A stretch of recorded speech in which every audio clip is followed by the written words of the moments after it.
the sad bit about tonight is just that I didn't want to come over and wreck the common law, the effort that people are making to get involved in common law, because common law is the real thing. But we are just not. While you hold these surnames and while you are a beneficiary of that corporation that is foreign to this land here, they assume that you've accepted it. So the hardest part is, well, what do we? We've got to drop all of that.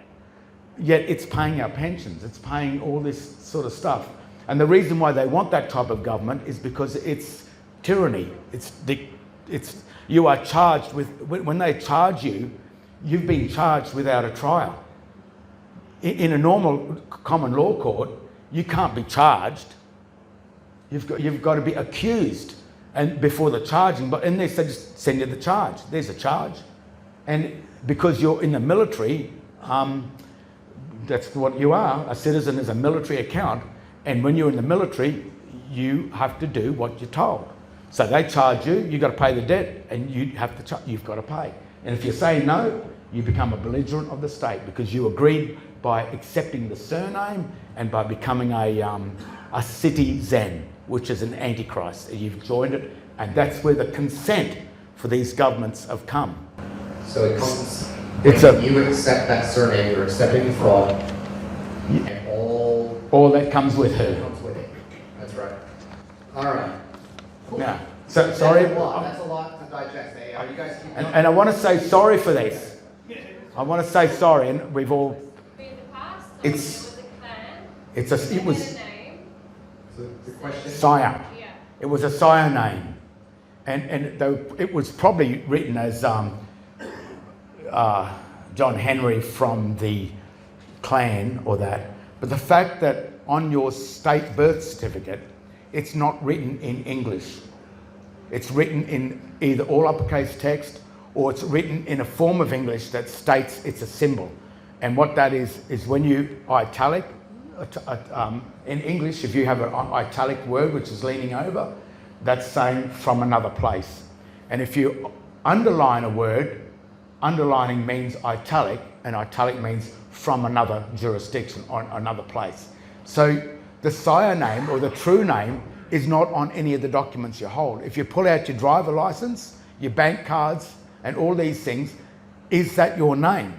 And if you don't know your English that we were taught at school years ago, you'll go, yeah, that's my name. But it's not, because it's not even a word.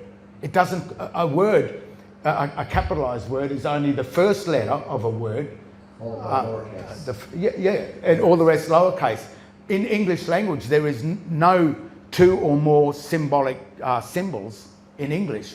So you're right, the fact that you do have a surname that comes, it's not a surname, it's a sire name, but that's not written on these fraudulent, not so much this one, but this is a fiction too. But on your state birth certificate, the fact that it's not written as a proper noun in English is telling you it's not there. That's a fraud. It's a fraud. I went to a court case in Cairns, you probably know him, the guy, the butterfly man up on the tablelands. And when we got out, I said, the court is telling you it's not a court. And he looked up there, David Walters, lovely guy. And he looked up at the sign and he said, are you saying are you telling me that's not a court? I said, it reads Cairns Courthouse, I think it read. But it didn't read it, because it was written in that shit. That fool stuff that I got taught, that we did it for liability, so we wouldn't be liable for what we can fool the people with. It was just the biggest, and there it is. The Cairns Courthouse is telling you it's not a courthouse. And the banking documents are telling you they're not real. But all you got to do is, once you read it, and it was so, I must have been so right that Gail Kelly, the CEO of Westpac, was gone the next day. She did not want to answer the question. Ron, I want to ask you, now here in the community, there's a lot to take in, I know, but in the community here, you've been in the courts a couple of times with a few big cases. Now, one of them we know that you are responsible for is going to be with the removal of fluoride from our drinking water. Can you tell us just a little bit more about that? And I'm going to ask you about another one in a minute too, okay? Yes. Okay. I'm the evil one that got the fluoride out of the water.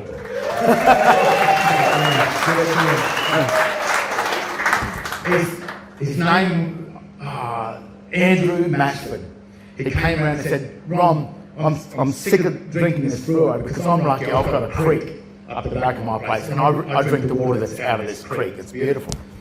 And I must say, a few years ago, someone died up on the Red Arrow. I think it was a few years ago, someone from Perth, an older guy, and he fell into the creek for about 400 metres. And I was drinking the water for 4 days. One of these guys was rotten to bits in the creek, and I was fine. So just sometimes I know that's a bit of a bad. We'll lead in. All right. But so I didn't drink the town water. I never drank it. And some people used to blame me. Maybe that's what made me crazy. But he came in and said, Rom, I don't want to drink the fluoride in the water. And he said, do you know how to get it out? And I said, yes, I do know how to get it out if you want it out. And I said, it's pretty easy. The government say that there's 2,000 doctors or dentists or medical people that claim fluoride is safe for your teeth and safe for your health. So I said, we will write a letter saying, please supply one doctor that will accept commercial liability with his name and date of birth and say, is the fluoride safe? I knew they wouldn't get one. I knew that. So then I said, if you cannot supply one doctor that can say that the fluoride is safe, then we will agree to drink the fluoride in the water for $250,000 a year. That's the smallest, simplest per person. But no, only him. Oh, this is for him. But the minute he sets the precedent, that's what happened. That's what they didn't want. So 4 days after that, I said, there you go. That'll probably work. Didn't really. I didn't really think it would work, but he did it. And then I think it was only four days after it, the Cairns Regional Council came on with a big front page thing and said that they'd smashed the fluoride machine. Then Andrew came around and he said, they didn't respond, they smashed the fluoride machine. I said, that's the response. He said, but I wanted the 250,000. But I said, you asked me to get rid of the fluoride out of the water. And I said, you never say no. Because in corporate law or in what is called commercial trading, never say no. It's always yes, and then that's it. And you've got to just check. Some things it might be good to I'll do that for free. But if it's a nasty one, like the fluoride in the water, he just said, okay, well, $250,000 a year, he can go up the creek, and I think there's up at Crystal Cascades, there's creeks coming down. We sometimes get our water from there, and he's getting paid for it. But that's what happened. And then after that, I got a mention on InfoWars, which was, I went, whoa, that's an interesting thing. And then we got a call from a small town in Michigan that was up that that side of the US, center, up by Canada. Up that end where it's all green. Yeah. That's what I know. And they asked, because America, or the United States, is full of fluoride. And I think they did the same thing. They actually got it out of their water supply as well. Now, I'm not, I don't know, but I don't think, I know fluoride is safe, and I don't believe it's safe. But if we couldn't get one doctor to say it was safe out of the government's claim that it was 2,000. And the process again is just, all I'm doing is okay, you want me to do that? I've, what do they do? Consideration. I've considered it, and I think that the compensation should or could be around X amount of dollars. Now, I never say that straight out. I say, well, that's what I think. Then you send them the notice and ask them, what would they think? Do they think the compensation is, in that case, 250,000, or with Gail Kelly, I agreed, I think it was 850,000 a year to accept the mortgage. Because if the mortgage was written in some deed-based language, it's a fraud. So I didn't say I don't want it. I said, no, I'm not saying I'm not going to accept the mortgage. I said, I'll accept it, but it could be a fraud. So therefore, I don't want to be involved in a fraud. So I'll charge you. It's a fair bit for a fraud. It was 850,000 a year. I think the mortgage was only 120 a week. It was there was a big difference and they just went no. And even the bailiff, when he came round after that, because I hadn't paid the mortgage, it wasn't there, but he came out with the letter still sealed in the envelope. Now, the way they transfer these debts to us is only through mail. The mail is the only thing, and that's why mail today is a 2-to-1 ratio. Some might have seen this in the which are called ledgers.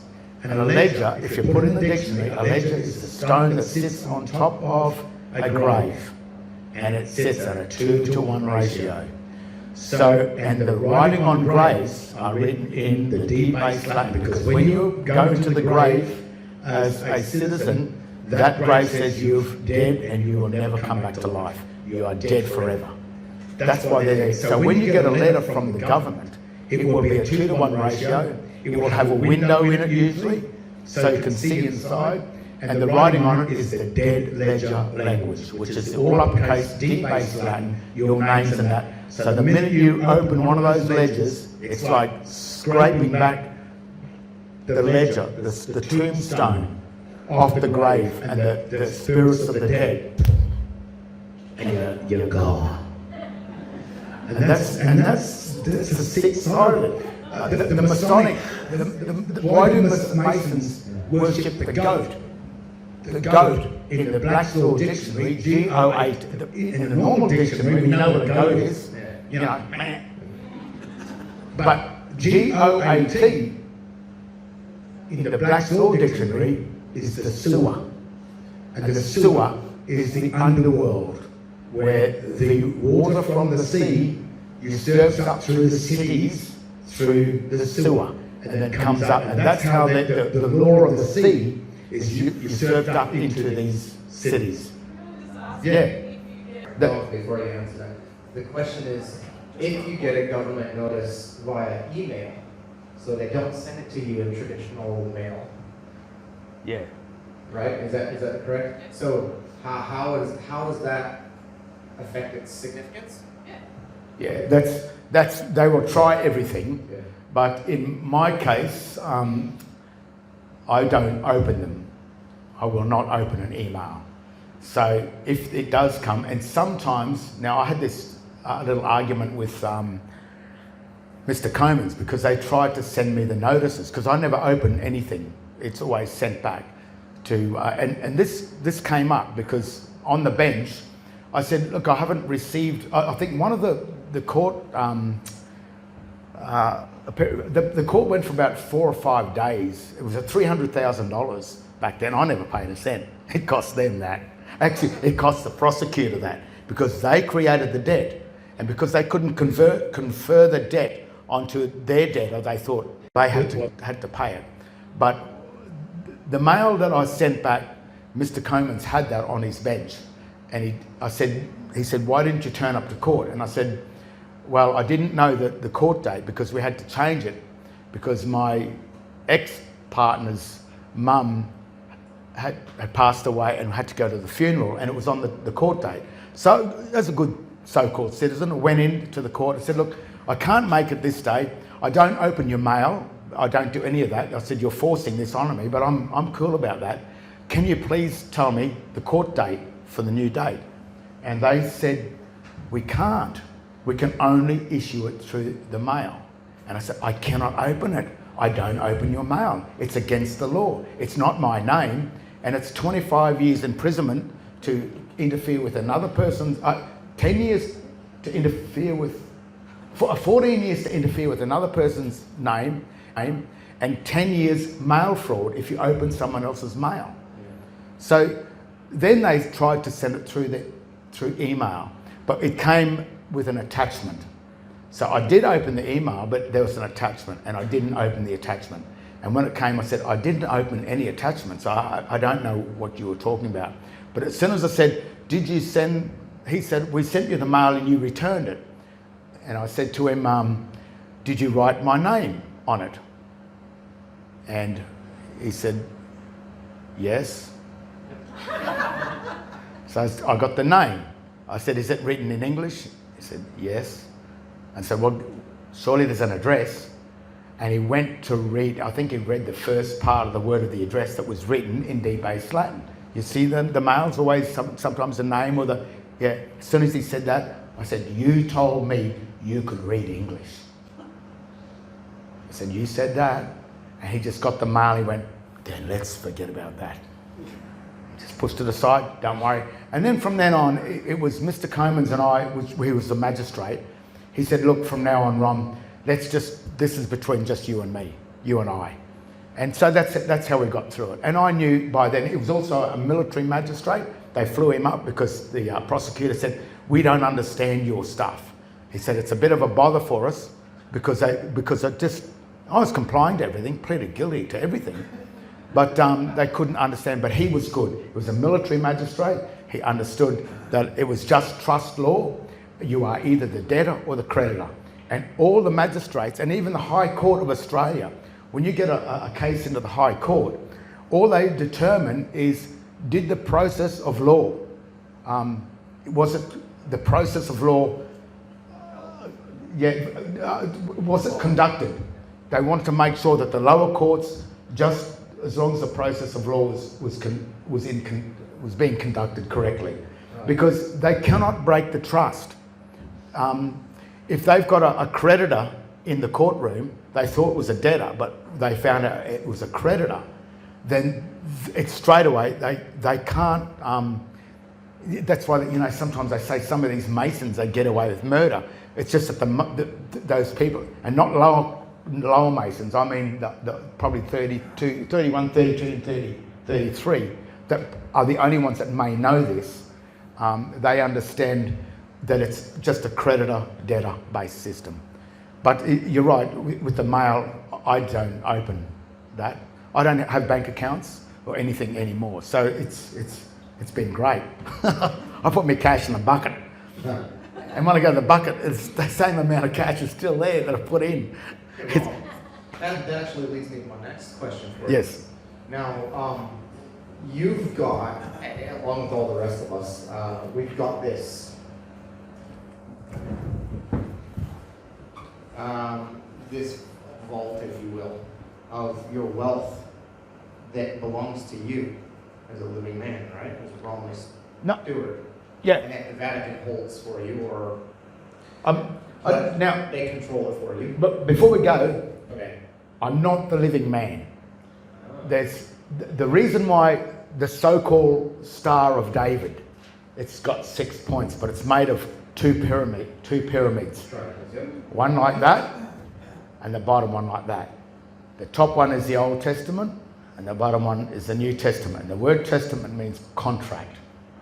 So the top contract is God, look at this way, God, man, Vatican, debtor. So the Vatican has become the third party. Man, and that's why it says, when God said, oh, look at man, he's become like one of us. What he meant is that when God granted the dominion to man, man went, oh, I'm not sure I want this, I'll grant it to something else. So he's granted that down to the Vatican. The reason why the Vatican or Moloch or Satan took it is because he knew how to convert that back. He knew how to convert the debt back onto man, onto the unsuspecting man. But what happens is the testament of Christ is another trust, and to enter into that, you enter in as human. So the top one, God, man, and Vatican, and then it comes to human, and then animal. And an animal is a citizen. If you look in the dictionary, an animal is just a citizen. If you look in the dictionary, a citizen technically is an animal. It doesn't have the power of a human, whereas human is the colour of man in the Second Testament of Christ. So Christ has given us a new covenant sort of thing, or a new contract, but we have to be a fiction. So there's man is real living, and some people may want to get back to that, but the Christian system really is it's a quasi or a fiction system that will serve you if you know where you stand in that. In other words, if I was a passenger on the ship, maybe the passenger's having a good time on the ship and doesn't want to leave the ship and says, no, this is all right. So he stays on the ship as the passenger, where the crew are complaining and whinging because they don't have any bill of right on the ship, but the passenger has it. So in the Christian system, like Christ is always saying, that he has died for us. So I'm not saying he was a real man, but in this trust thing, Christ has died for us and he's become our debtor. But if you become the debtor of Christ, well, then you become the citizen. And whatever Christ is, he's going to bash that citizen. Which is a pretty horrible, I'm not an antichrist, I'm not that. It's just that the Second Testament is not really what it is. And maybe the story that's there, what do they call that when it's a story, but it's a... Yeah, it's a story that is there. It's a bit like the ark when in the Ten Commandments, Noah and his ark. If you look at the ark, the word ark means a roof over livestock. You see, and then how many decks did the ark have? 3 decks: debtor, creditor, and administrator. So when you look at all this, and while the whole world was flooded, that was floating at sea, and then the minute it touched the ground, it created a new, I think that was the new covenant or the new contract, but it was under shipping law with debtor, creditor. So some of these stories that we see in the Bible are actually, they're just things it's like dream time. Right, so I've had this conversation with you before.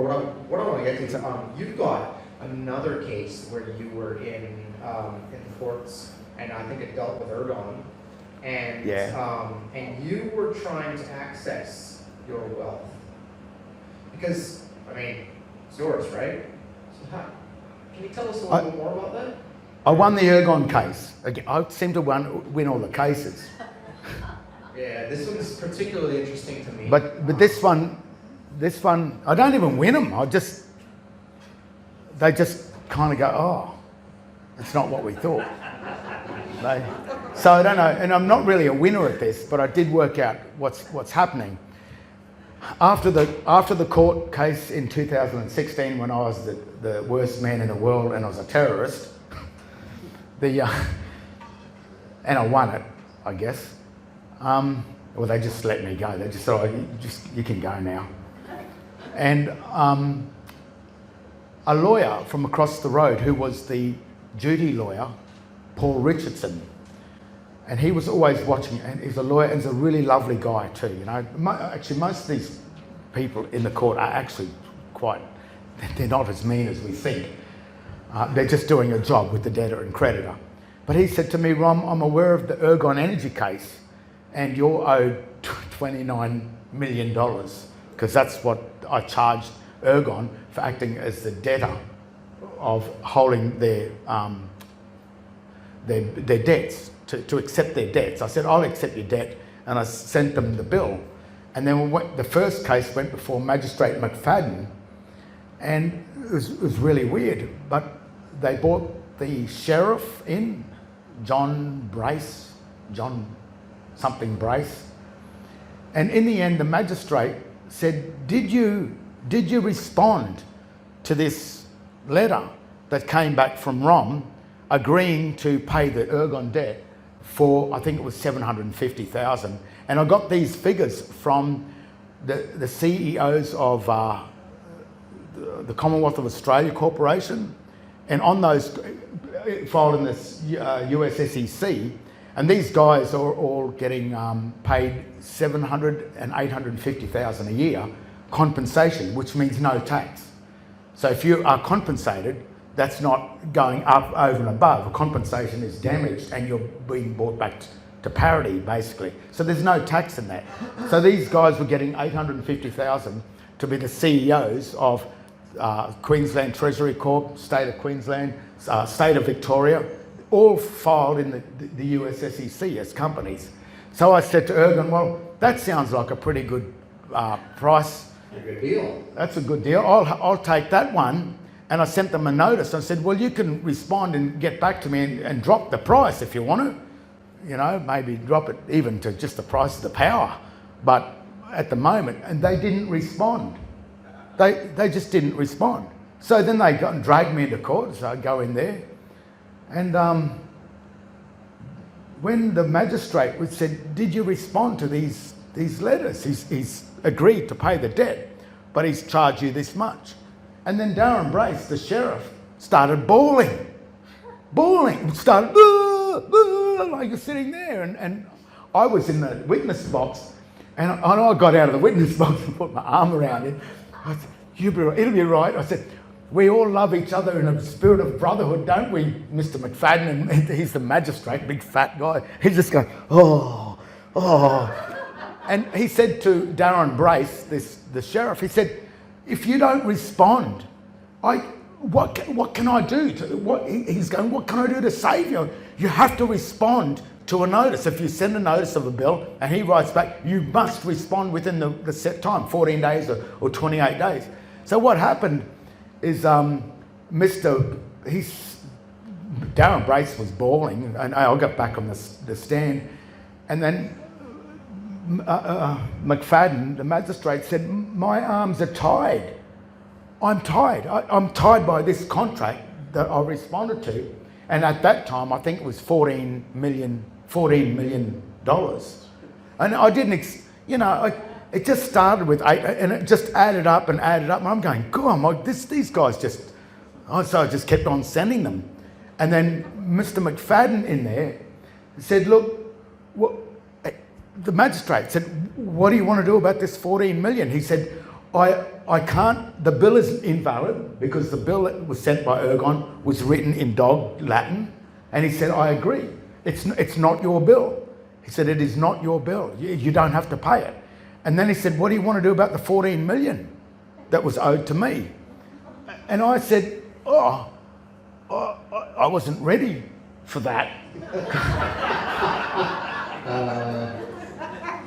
And then I said, in my back of my head, I said, I didn't do it for money. I didn't do this for money. I just did it. It wound up like that. And then I said, well, to be honest, Mr. McFadden, the magistrate, I said, I opened the mail and responded, but did I violate the mail law for opening another person's mail and claiming another person's name, which was the surname. The surname belongs to the state. Yeah. Even though we think it's our name, it's not our name, it belongs to the state. We don't have any business to open it. But we've been committing this crime by opening these mail. So I said to Mr. McFadden, I said, look, I opened this. Did I commit a crime? Am I a criminal too for even opening this mail? And then Mr. McFadden said, you know what? Would it be okay if we handled the 14 million at another date? And I said, I think so, because I said, I don't want to be a criminal either. I should have said, take the money, but it wasn't. It just was a point that I proved. And then after that, McFadden went straight into hospital. He had a heart attack, but he was 6 weeks, I heard, at the Calvary. And there was a police officer and 2 of the court blokes that were in there with me, because I was dragged in because I was a criminal because I didn't pay my electricity bill, so they said. And they just said, what happened in that court case? They said, what happened? Because they didn't realise that it wasn't a court case, it was just commerce. They wanted me to pay the bill. I said, yeah, I'll pay the bill. Here's the bill. Because the bill is not correct. And that's all that happened with that. But in the end, the police and the government, within a week, just came out and pulled all my power. So I then, okay, well, I'll go back. Here's all your money that you want, paid the power, and then kept on going with the bills, and it wound up to $29 million. And at the end of the court case, this lawyer from over the road, Paul Richardson, he said, Rom, I want to help you get the 29 million. And he said, but I want the 29 million, and we'll give you the thing called the black card, which is the card which is directed to the credit account, which people say it's a black card because it just it doesn't run out, because that's the access to your true wealth. That's the true wealth. That's where the government access it, or that governing corporation access it. Yeah. So what he wanted to do, he said, you give us the 29 million and we'll give you the card. And I said, done deal.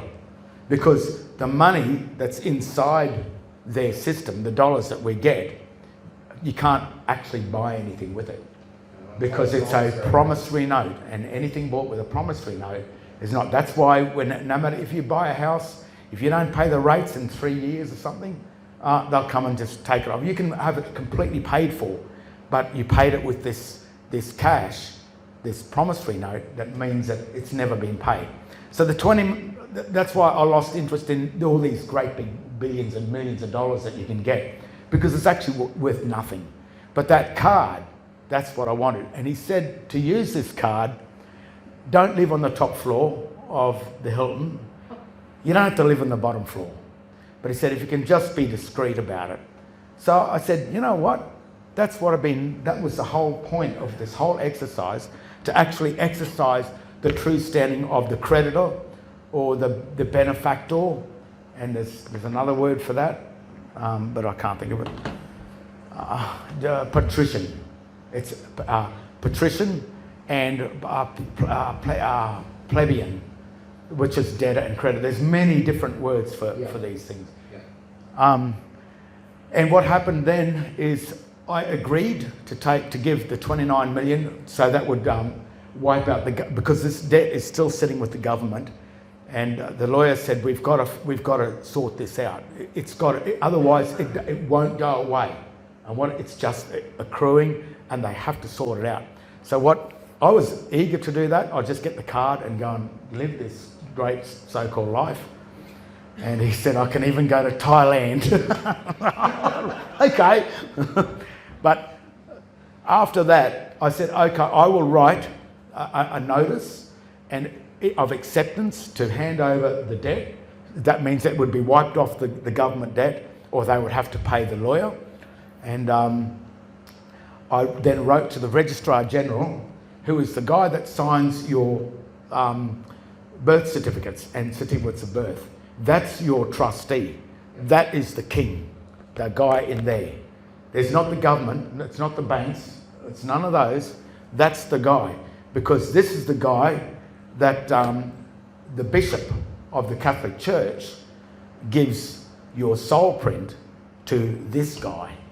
And the bishop holds your soul print, which is the base of where they print all the money that's in the world. It comes from your soul print. So in this case, I'd come back to the soul print. I'd found my soul, but the real S-O-L-E, that one. And so I, with Paul Richardson at the lawyers, I then said, I will write the letter, I will get it to the Registrar General to give over the $29 million, and I'll take the card. So I went back in 3 days and I said, I've written my letters, here it all is, and he was cool with that. And he'd also worked out, I think, with Aaron Stubborn, who was the other court, what do they call him, registrar at the court, but there's two registrars there for some reason, higher court and a lower. And So they worked all that out. And then that day, Paul, after we did all the paperwork and everything, Paul Richardson, the lawyer, said, "Rom, I've received some really serious death threats." And I laughed and I said, "Welcome to the club." Welcome to the club. Because my death threats came from the CIB, the top of the police, and he had to say that in court. He didn't want to say it in court, but it came up. Anyway, I laughed it off, and then Paul Richardson laughed it off too. He said, yeah, you're right, you know. I said, "You're a lawyer, you know, they don't go killing you. I'm the man they'll kill, because I'm the man that's trying to, you know," they call buck the system, but I wasn't. I was just trying to make the system work. And then I was to go back in 28 days, because it's 14 days there, and then wait for 40. That's the process of law. I went back on the 28th day, and Paul Richardson into the office, and all the secretary, the girls were crying. And they said, "Paul, fuck." They said Paul's dead. You know. And that was it. Then I went over to the police station, and they said they didn't want to know anything about it, because I said he got death threats, and then on the 20th, he died one day before I got back in there. And so I went over to the police station and I said, "I've got to tell you this, Paul had death threats." And they turned the lights out in the Queensland police station and said, "The office is closed, we don't want to know about it."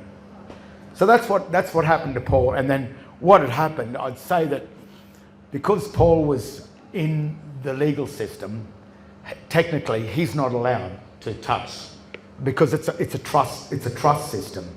So they have to uphold the trust. And I assume that Paul, because Paul was a registered lawyer, they signed the bar. It's like a Masonic oath. And then he probably couldn't do it, but he tried to do it. He tried to organise it, and that was another thing that really frightened me. I'm still alive, and you know, he could have, because they said he died of natural causes, but and that's when I really realised that this whole system is more serious than. I took my death threats as a joke, but when Paul died, now I'm not saying he died, he was killed, but it was just a coincidence. It was too. Yeah, I'm not making that claim, but it was, you know, and Paul was just one of those lawyers that was always there, and so were a couple of the magistrates. They could see that this was a trust, and I was actually probably getting close to working this out. But that was a stop. Now, the Ergon, I've never stopped. I just pay the Ergon bill. I still send them the debts. And even the other day, probably a couple of years, the council also got a debt. I sent them one for 5.2 million because of the 750 per 850,000 per water and one per rates. Over 3 years, came up to 5.2 million. I sent that.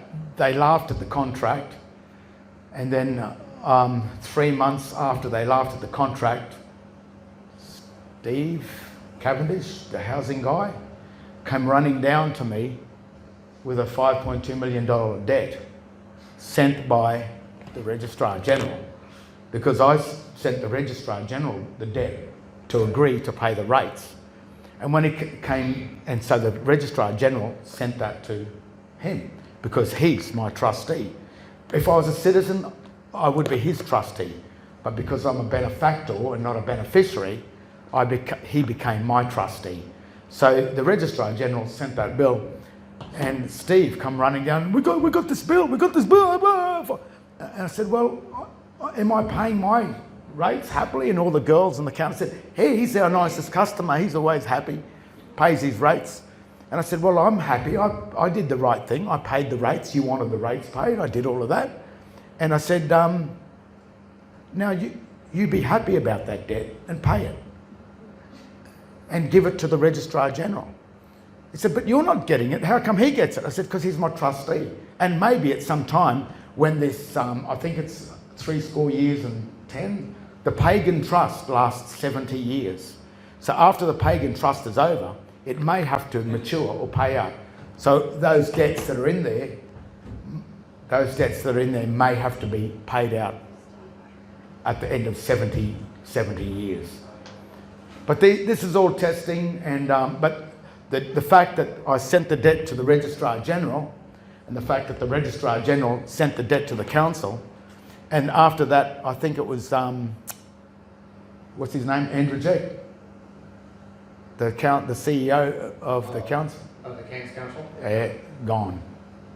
Because the CEO is the one that's responsible for that. I offered the CEO the right to meet in chambers to discuss it, to drop those charges, you know, because I don't want it's our council too, and we don't want to destroy our councils.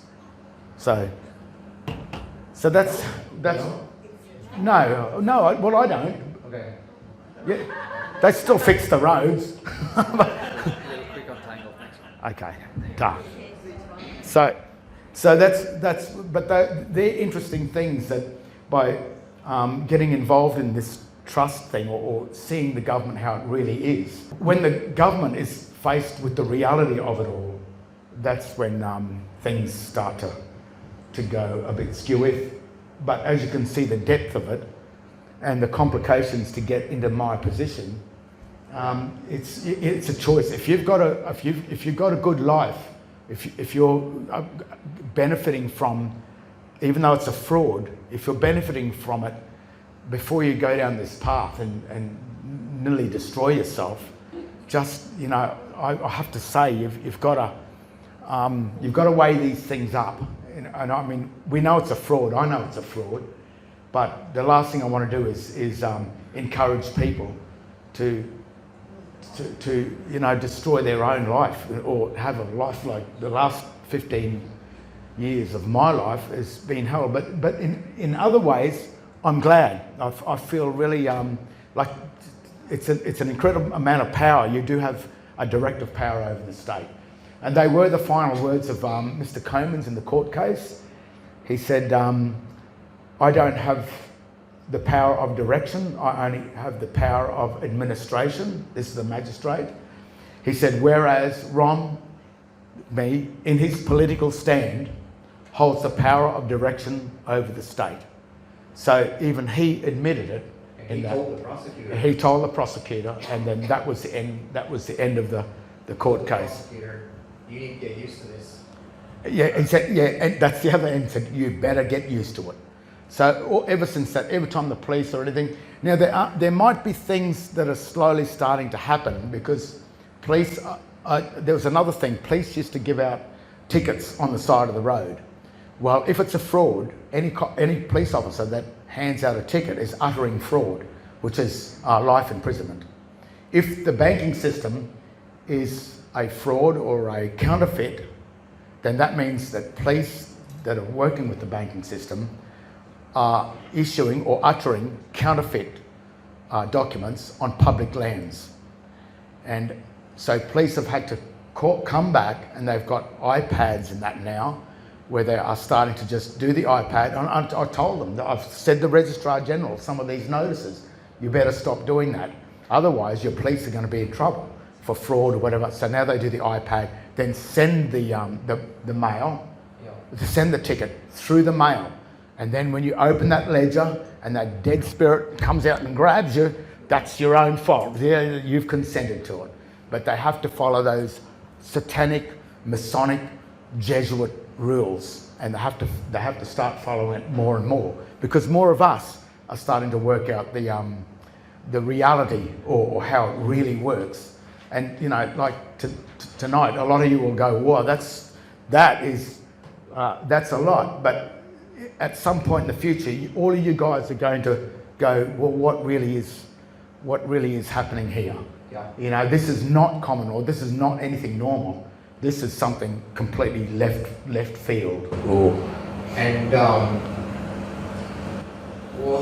like this, guys, how are we doing? I just want to take a temperature check on us now. Are we all right so far? Still? Yeah. Still hanging with us? All right. I've got 1,000 questions. Yeah.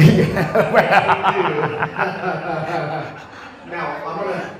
And it's going to take 10 years to get through it because I would like, look, I've been really quiet, but I just want to say thanks to you guys too, because I haven't been, it's good to be with like-minded people, and it's you know what I mean. So it's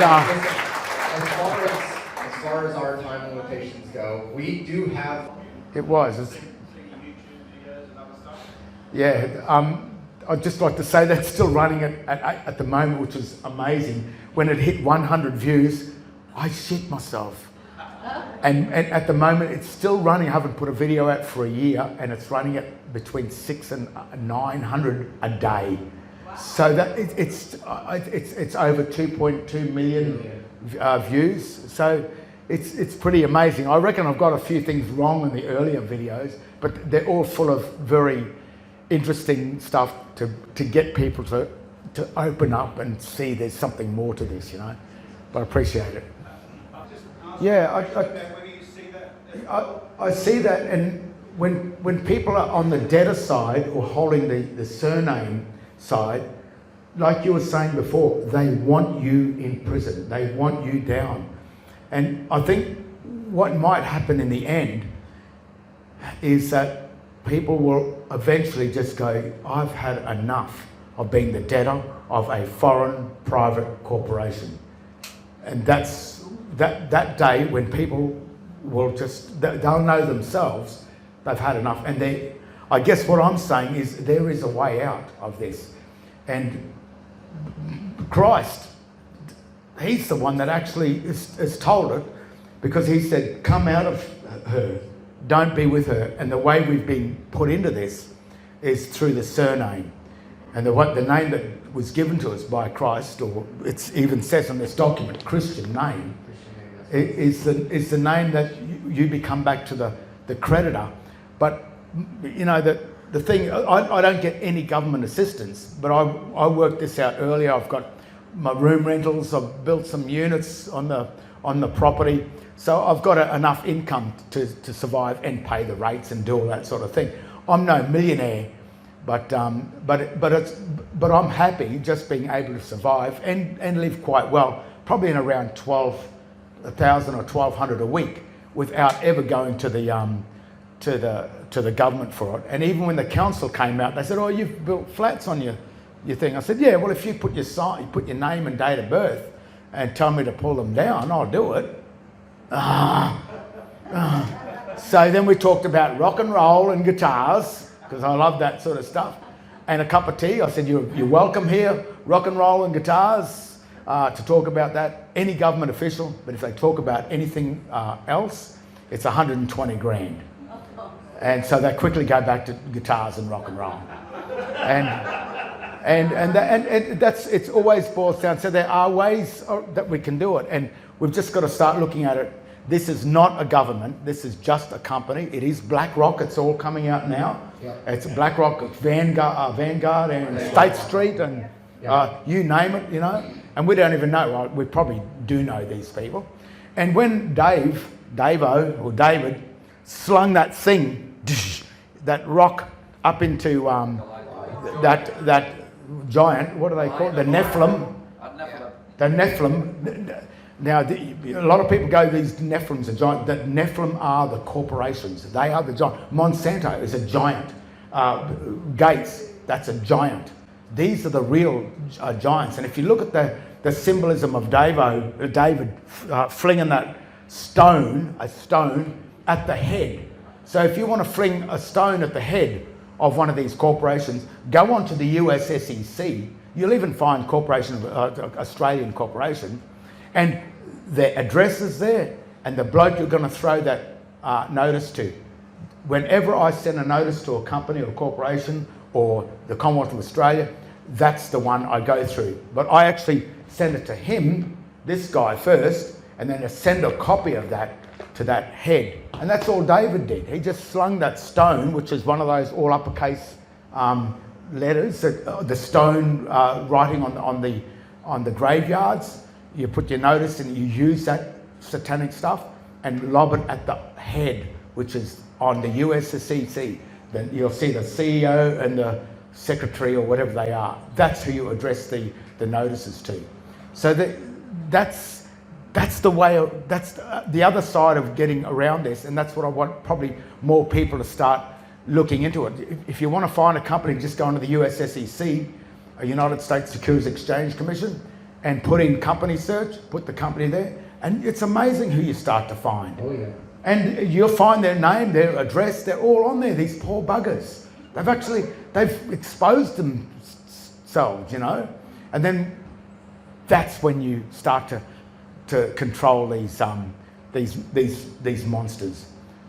But I hope, yeah, and those that was one of my my bitches about these Bibles. I have a Jerusalem Bible, and there's no glosses or all uppercase or debased text in it. But in the King James Version, I mean, it all reads right, but when you put some words in all uppercase language, what you're actually doing, even though the word is assumed to be there, you've taken it out by putting all uppercase text. You've changed the language from English to another.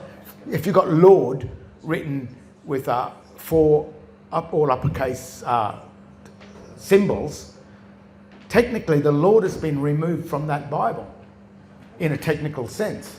So when you walk into the Bibles in the court, I mean, they do change the English words as well, but you walk into the Bibles in the court and you open them up, and these Bibles with the all uppercase words are in there, technically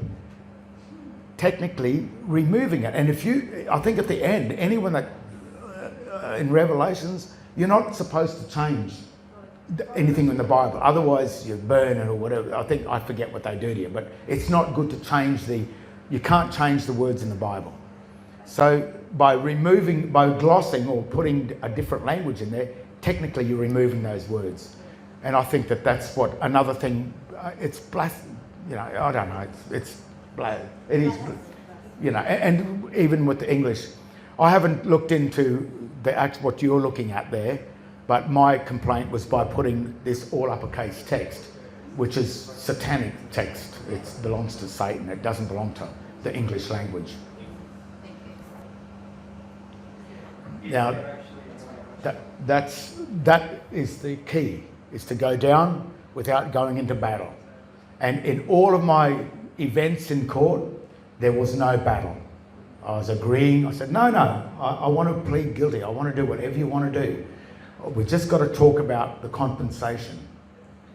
And with all the people here tonight, you might not get it straight off. You know, there's a lot to put into your head. But at least maybe tonight you can sort of see, or the beginning of it, or where it's the spark that sort of starts it, where you know you were going down this path and you suddenly went, oh my gosh, it's actually that way. You know, so once you start turning the road or find the right road to go down, and that's why I do warn people before you do this. But as time gets on and you start to see it, and more people, I think that the whole system it's not going to. We don't want it to collapse. We just want even people in the system will start to go, oh, this, you know. Because even people in the system that are doing this against us, they don't even know. And even when they wake up to it, they've got children, they've got their lives as well. And probably in general, they don't want to do this to themselves. But a lot of people are just still so, you know, we've got a few woke people. I don't mean woke the bad way. I mean, woke in the dictionary actually means to be aware of what's going on. So we've got a few people in here, which is probably a minute part of the general public, but you know, it sure is a good start to. I mean, it's way better than a start. You've got a lot of people that are starting to at least look, and I have been called less of a nutcase in the last 4 or 5 years than I've ever. I don't even think I've been called a nutcase for the last probably two or three. Nutcase. Yeah. You're my nutcase. But you know what I mean? I bet you went through it as well. When you were first doing this, you would have gone through this. People say you're absolutely crazy and it doesn't make sense. Yeah, well, in that system, you're not man, you're not human, and if you hold any form of state identification, don't even go there. You cannot be a man while you hold citizenship, which is an antichrist. You've agreed to the antichrist, and you walk in and become a member of or a subdivision of the antichrist. You're holding the driver license. You're holding the bank accounts. So don't go in there and say I'm a man, because you're not. And they go, no, you're not a man. They don't. You know, you've got to stop being a member of the antichrist system before you can come back. And even I will not go back to being man yet. Maybe later on, when if the system crashes. But all you want to do is you want to come back to a thing called the benefactor or the human, which is the colour of man, which means in the second system you have the right of man, but only the benefactor. And the benefactor is the one that grants. All of you here, before you became citizens, you owned a share of this land. Now that's the other thing that is very important. The reason why Australia, the reason why the geographical location of Australia is Norfolk Island and not here, is because they'll ask you, are you an Australian citizen on any document? Or what do they call it? A native or Australian. If you write, yes, I'm an Australian, what they go, oh, this guy's from Norfolk Island. We'll look them up. No, they're not here. Lost at sea. Lost. Because Australia is Norfolk Island. This was never changed. And if you just read any history book, I think Flinders tried to change or tried to call this land Australia. The only thing they could do is call the country Australia. And the word country means a designated area of land under foreign occupation. So the country of Australia is a designated area of land under foreign occupation. And the person that has no human right is the occupier of a land. You don't have human rights. And it says it in the international law. So, you know, when they brought this mandated vaccine thing out, they violated the whole 10 Nuremberg codes. The whole 10 were violated with that. They were just as bad as the Nazis and they're trying to say that. But we murdered them when they breached those Nuremberg codes. We hanged a number of them. Some got whatever. But it was a true thing. This government did the same thing. But what they've done is that the citizen of Australia is not a human. It's a citizen, therefore it's only an animal, and it doesn't have a human right. So to get back from citizenship to civilianship, or back into a benefactor standing, then or a human standing, then you have human rights. And that's how they've gotten away with this, because all of us here, I'm not anymore, I haven't been a citizen for years, but any citizen that is here is making the claim, I am not human, I'm an animal, and I am a foreign occupier, and I don't have human rights. By simply being a citizen, you're standing up and saying, I'm shit, I'm scum. But we just didn't know. You know what I mean? We've been deceived and tricked into the citizen. Remember when we were civilians? So, but go on, you. Okay. Sorry. I've got well, it's all your fault. Yeah. I was going to behave myself, but then I couldn't help myself. I'm glad I've been, incited a bit of a. You said, what if there was another way? Well, then they might actually be able to stand up and have the courage to do what we actually were meant to do. The thing, yeah, and I agree with that.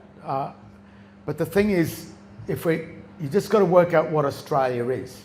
And if Australia is not what we thought it was, we can't go around claiming someone's private company. If Australia belongs to someone private, or some people in BlackRock, then we're not supposed to be claiming it's their property. Australia might not be our property. And that's probably a bit like tonight, I'm probably saying more, is that we may have to look at what Australia is and then start to, in numbers too, is to go, we've probably got to get off that ship and create our own ship, because that ship is it's foreign, it doesn't belong to us. And as I think it's the Interpretations Act, Section 2B, the 1901 Interpretations Act, Section 2B, clearly states that Australia is a foreign company. And it's a country, which is a company. So we don't want to go around trying to claim someone else's company. We've got to get that bit right. But the other side that you're talking about, I think when a lot of people come together, which was eventually probably what will wind up happening, that's when the numbers come in. But tonight, I guess each and every one of us can deal with this corporate thing that we've got. And you can actually deal with it in such a way that you can actually frighten the crap out of it as well. Because we are the ones that granted that, we're the ones that granted the Vatican the dominion, which is the ownership of all the mineral and energy wealth of this land. We granted to them as the administrator, and we can take that back if we know where we stand within the trust. And all I've noticed is the minute I stood back into this side of the trust as the benefactor, even the magistrates turned around and said, you have directive power of the state, and told the state, you've got to do what he says. When I send the bill to the Registrar General, David John, he doesn't use his surname, just David John, he sends the bill to the council for $5.2 million, and the council was stuck with the bill.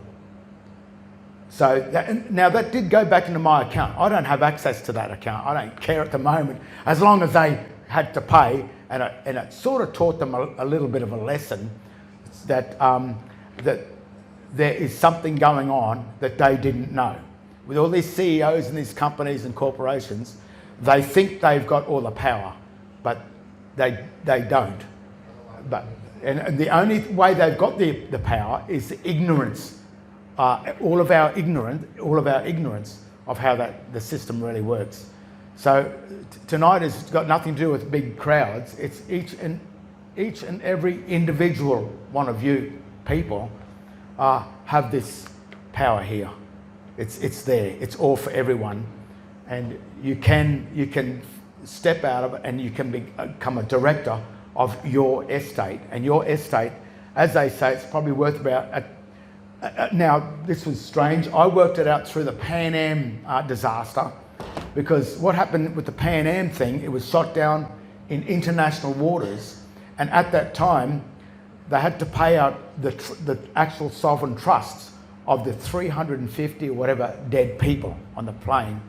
And it came to, back then, $6 million, way back then. And at that same time, a jumbo jet, if you went to go into the jumbo sale yard and said, I'd like to buy a jumbo jet, it was $6 million. So we worked out the price that each and everyone's trust is $6 million. And then by the time we worked it out, we went and rang up and got the price of a equivalent to a jumbo, but jumbos then had just gone off the market. And it came to, I think, 60, if you want to buy one of them big jets, it costs about 64 million at that. So we added up, so the trust must be worth around 60 to 70 million each. Now, when we were doing this research, Rowan, the other guy that works with me, and he's an incredible researcher as well,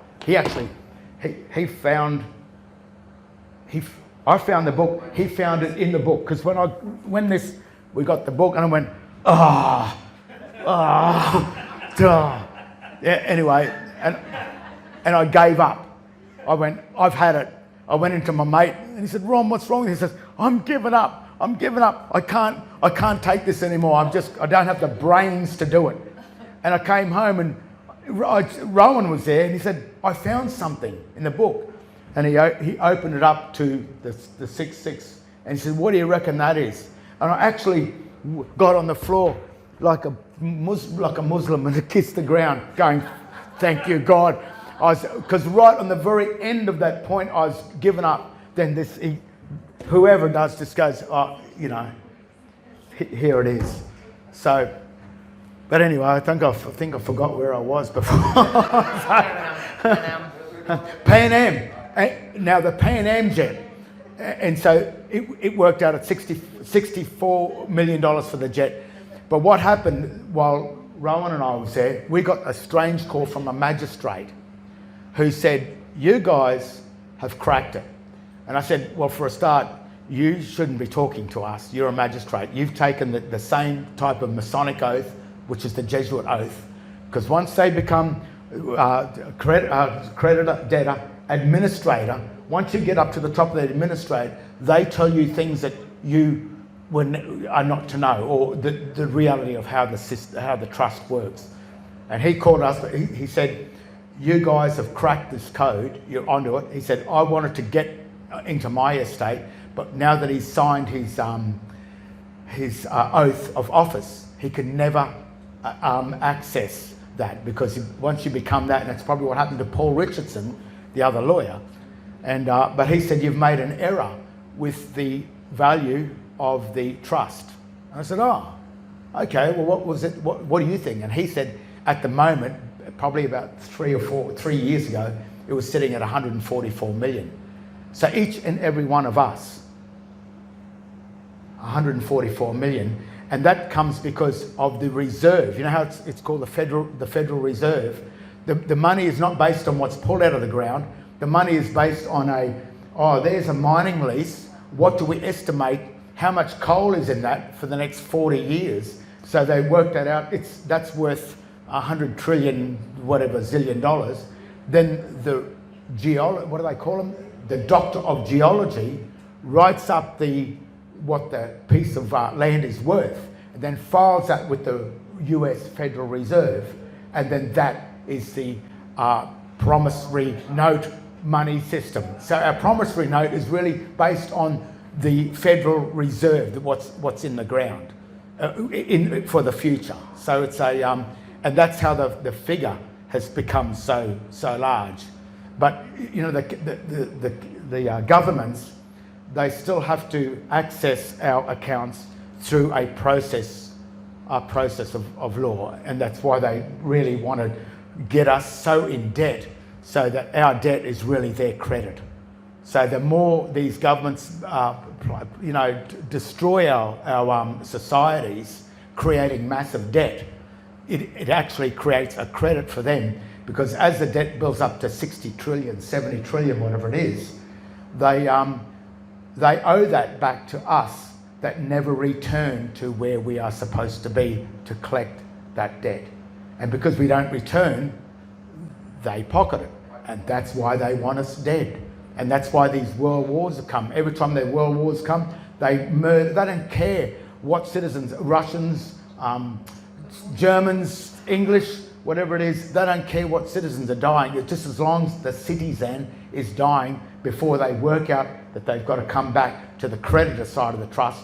And then the Vatican, or whoever the banker is, which is the Vatican, would have to pay its debt. But at the moment, all the money that we borrow from the Vatican, they are not paying it. We pay them back. They do not pay it back to where they got it from, which is the real us.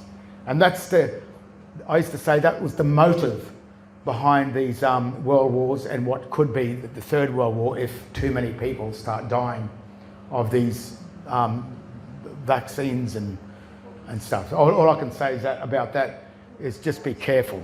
Be careful with that. Romley. Yes. I was just wondering if you are familiar with a couple named Murkinda and Judgy in Mullaney in Queensland, and they've made a website called Terra Australis State Assemblies. No, I don't, but good. Terra Australis. Because they advocate for reconveying back to the land, and I just wondered if you had any thoughts on that, Bertie. Well, actually, yeah, it's coming back to before you join citizenship of Australia, which is a foreign company, this is the District of Cairns. So what this one does is brings me back onto this land here. So, and as well, they've even told us, the government has told us that Australia is Norfolk Island. They've told us, and we can argue it and whatever. And even when I raised that in the court, the last time I was in there, when I said, look, do you want to be my trustee or not? Because if you don't, you can just ship yourself back to Norfolk Island. She said, oh, you can just go. So they do know this stuff. But bringing back, the way I see it, I don't know if I'm totally right, but if we came back to here, then Australia, whatever it is now, it's got nothing to do with us. And so many people hanging on to Australia, hanging on to those flags and everything, but that's not it. That doesn't belong to us. It's owned by some company. Well, they are working with a retired judge in America named Anna von Reitz. Oh, Anna, yeah, she's helped me in the Right, okay. yeah, she's lovely. So, and they're starting their own land recording system, and Well, Anna would know, and it's probably if she's involved, she would probably know what's going on. But if you look at another thing strange about America, there's America and there's also the United States. If you look at it, the geographical location of the United States, from what I can see, is the bottom half of New York. There's a big creek thing that was a bit of like broken off there, and Long Island and Manhattan.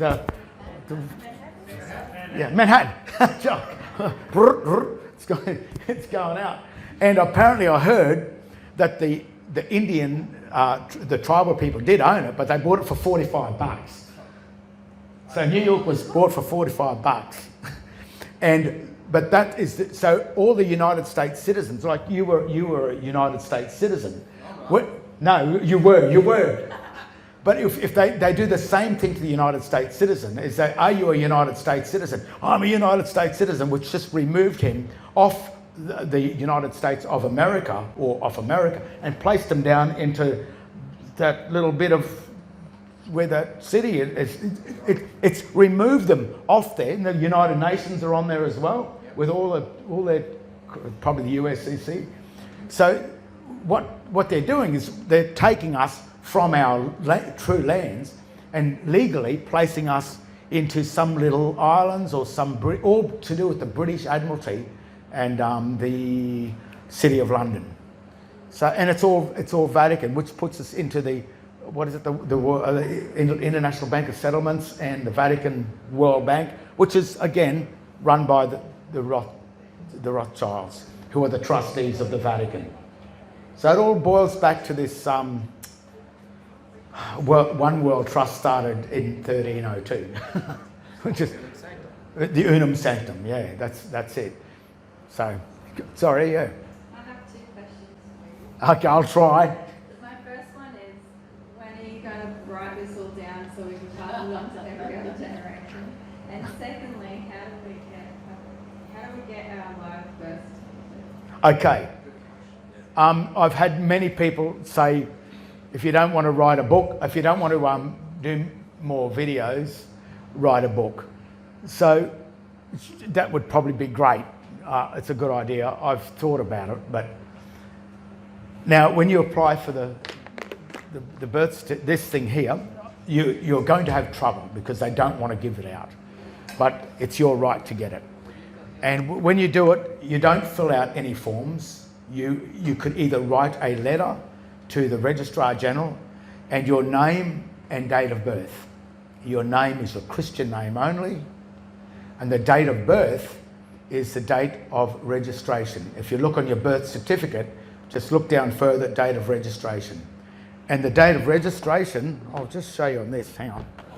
Now, the date of registration on your state birth certificate refers to that stamp date. And the word date in the Black's Law Dictionary refers to the date of the acknowledgement of the deed and not the day it was created. So when you come from the womb, the only thing they gave you on that day was your surname. They tied that to your ankle or foot or toe, whatever. and then they set up the paperwork and everything, and then the real date of registration, your real date of birth, happened on the date it was filed in the court, and that's that date up there. But you can see this here or on your state of birth. So what you've got to ask for is you give your full name, which is only your Christian name, because that's the only name that you legally have, your Christian name only, and it'll be a name.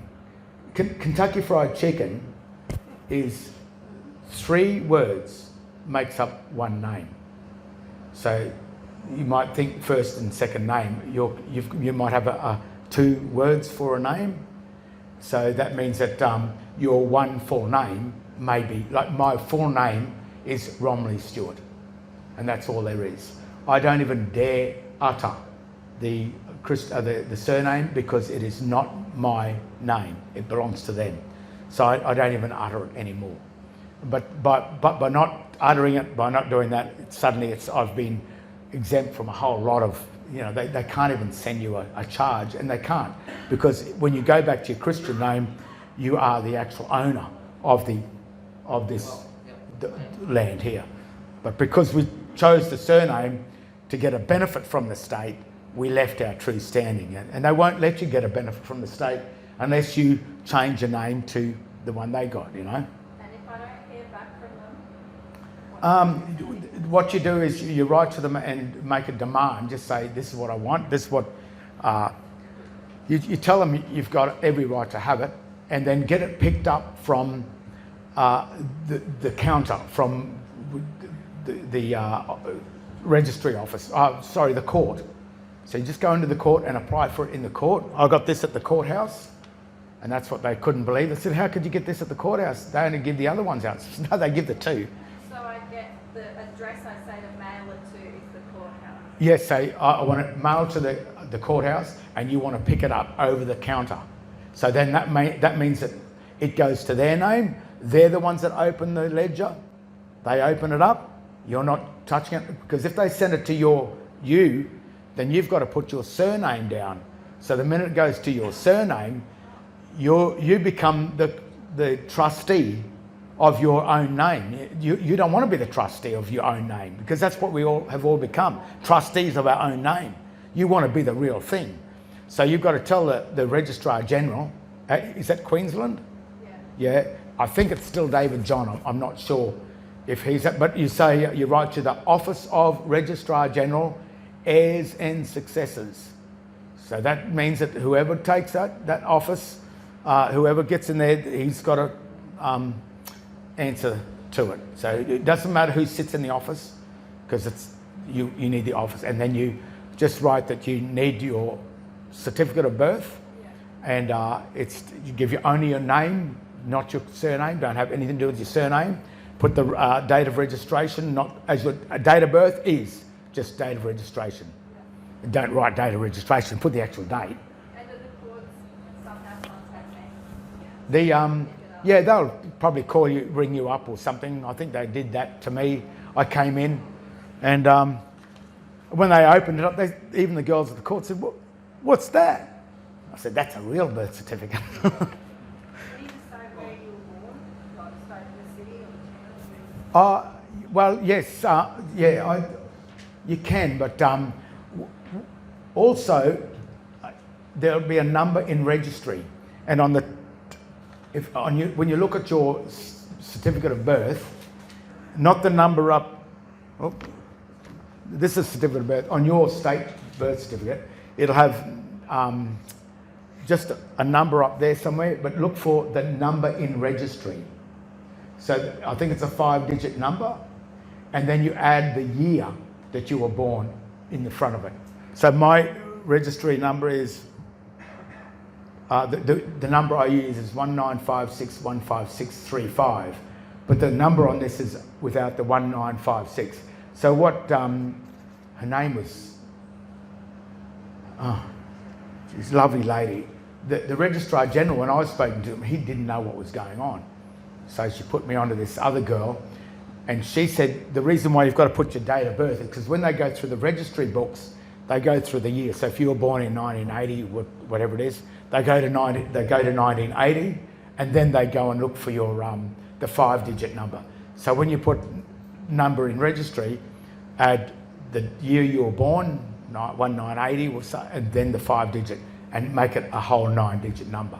So that's another important, and that makes it easy for them to find your record in the records. And if it's like my hubby's from another state, does he just do the same thing but just He would have to do it at that, and he may even have to, sometimes he could get it sent, but he may have to front up to go back and pick it up over the counter. The counter's the safest part because you don't want them sending them to a surname or a trustee. You want to go in the real you. So, and that's how I did it, and I got it. I mean, they don't like it, and you're probably going to have trouble getting it because they're not doing it. But I've got a few friends. I said, no, go and tell them. You get that. You demand it. She said that they must give it to you. You can say that. You can say that because that's one of the Queen. I think my will or my wish or something. My will. Is there a cost to get it? Yeah, I think it's more. It was over $100. They want their money. But I paid it happily. Because I got this. Technically, you don't. And when I won, this is a strange thing. It's wasting time. But when I got Ergon Energy, I on the second account, I went into the court and hired just a little room. When you go into the courthouse, anyone can use it. It's there for anyone. So I hired a little room. I think it was $80, and then I summoned Ergon Energy to the court, to that room, for a chat to work out what. So I fronted on. I gave them 28 days or something, whatever it is, to get there, and I went up and fronted up there, and went up to I think the second or third floor, and sure enough, they left the office. One of the little rooms was open, the lights were on. I went, oh, cool. And I sat down there, waited for the 2 hours. I think it was from 1 till 3. And no one turned up. And no one's turned up to court. And if I wanted a magistrate, it was an extra $800. So it would have been $80 for the room plus $800. But I didn't need the magistrate because I just wanted them to come and talk about the bill first. And then I went downstairs, I wrote out the minutes on my little notebook, which was just a notebook. And I said, I turned up at this time, waited, Ergon Energy didn't turn up, blah, blah, end of the time, left the court. And I went down to the girl and I said, here's my minutes. They said, yeah, no worries. They got the court stamp, went over there, did a photocopy of the book, and I said, can you send that copy to the Registrar General to let them know? And you know what?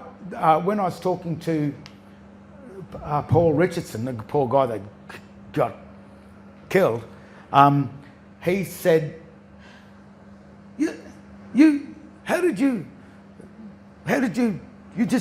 won. They didn't turn up to court. I said, yeah, for $80. I just went and hired the courtroom. And he just said, but you did it. So even he was going, he was, like I fluked it, but that's all you have to do, just so that you go to the administrator, and they didn't turn up, and because they didn't turn up to court, they lost the case. It was just what do they call? They acquiesced, but it's default. Yeah, they defaulted on the whole thing. So sometimes those courts down there, even they didn't. Even the registrar, she came down. She said, Rom, this court's for everybody.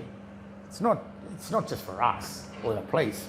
They're private courts, so anyone can hire them. And so that was just another way I won the case. So, or even with the council, I offered them a chance to in chambers. I said, would you like to meet in your chambers, or I can hire a room in the court.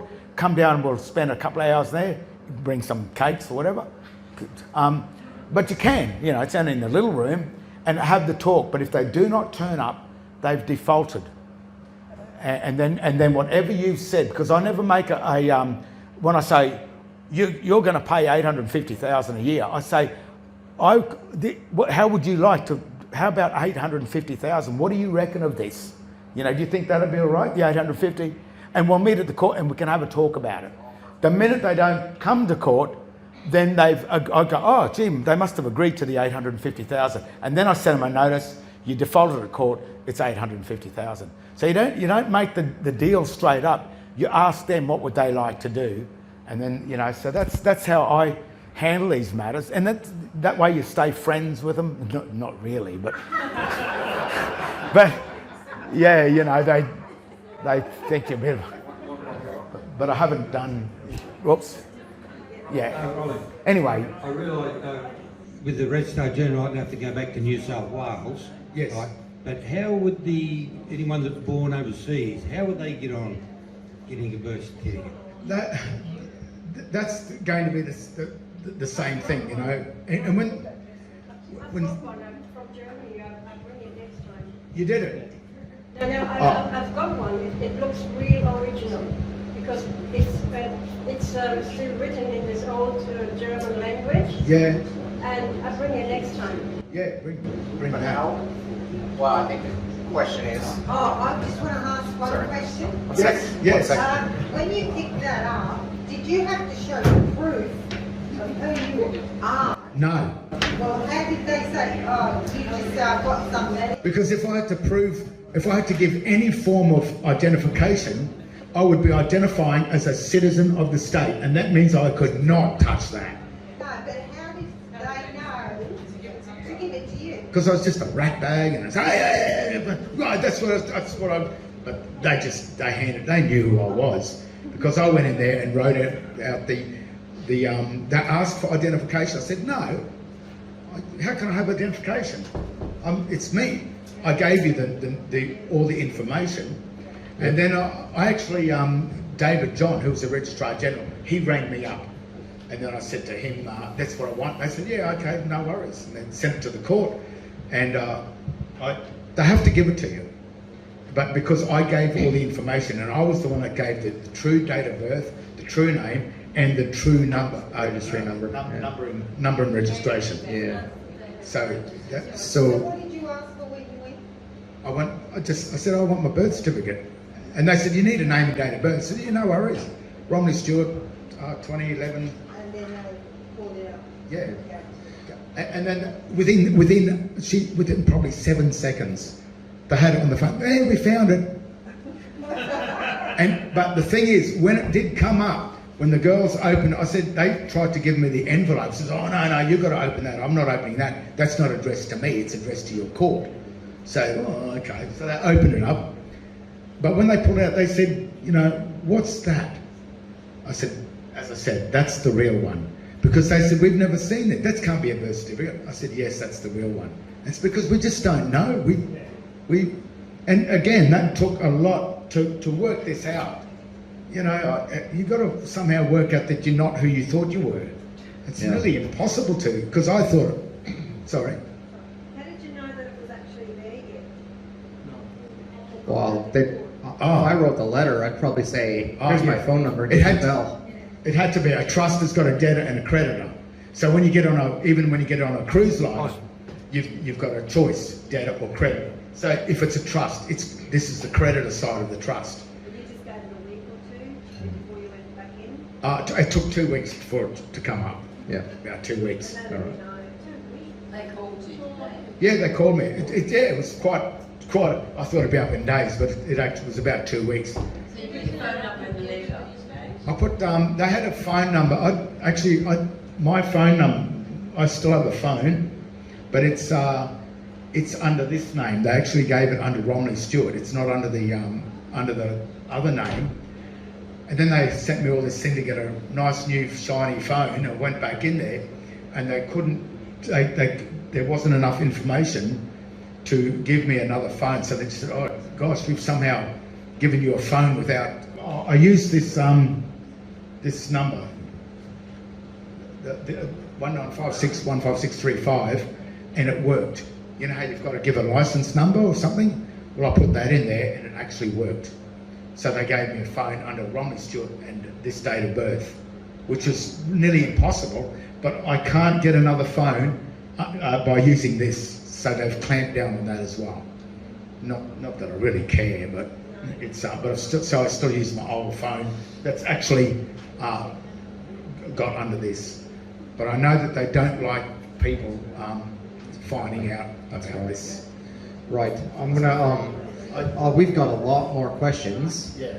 But I'm gonna pull us up here tonight. Okay. I think.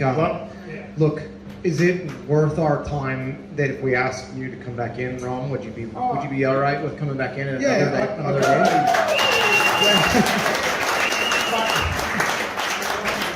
But it's just like weird stuff, and so just get. Don't hold anything against me. I'm telling you this stuff. I think what would be valuable there is that the first time you hear this, information, your head can be really spinning and you're trying to catch up. Like if you can remember back tonight, what was one of the first things that he told you? Right? And there's a lot that we cover tonight, right? So my point is that when you hear it again, you'll soak it up a lot more. And we've tried to prepare you guys for this conversation so you can keep up with it, right? We talked about the Lieber Code and military law. We've talked about, the differences between the birth certificate, the state one, and the certificate of live birth. So you're able to keep up to an extent, but I think that if you hear it again, or a different version of this, or we carry on the conversation again, and you jump back into that conversation again, you really start to soak it in then. Because that's what I've done when I've spoken with Rom over the course of the last, year-ish. Yeah, Austin's been out a few times, and a couple of times he's going, "Oh, I think I get it." So you start to get your head around it. Everything's upside down, So I think that's what's going on. It reminds me of those upside down crosses in the Vatican. That's what it reminds me of. The cross is the wrong way up. So it's You can see the cameras here. I'm going to do an edit on this, so people will have the chance to look back and reflect on it and have a bit of information. I'm not sure where I'll get that up, but my channel is Awakening in Health. I'm on BitChute and YouTube. This man's earlier stuff, as he said, is under Justinian Deception. That's also on YouTube. And I suggest you go back and troll through some of his older stuff. It's quite mind-blowing. As Austin said, I think it's impossible to get your head around anything in kind of clear sequence. I know a lot of Romley stuff and my head's still spinning after tonight. So don't worry about it. Just let the idea sink in. We're all striving forward. We're trying to make sense of everything. Even I think Romley will agree that he hasn't worked everything out fully, but at least he's taking that battle to this tyrannical system. And that's what we all got to do. We got to be disrupting the tyranny, but also, I guess, not making enemies, staying on as right a side of things as we can. But everybody, I really want you to put your hands together for Romley Stewart. Thank you so much, my friend. Thank you. Right. Thank you guys all for your time tonight. We're just going to wrap up.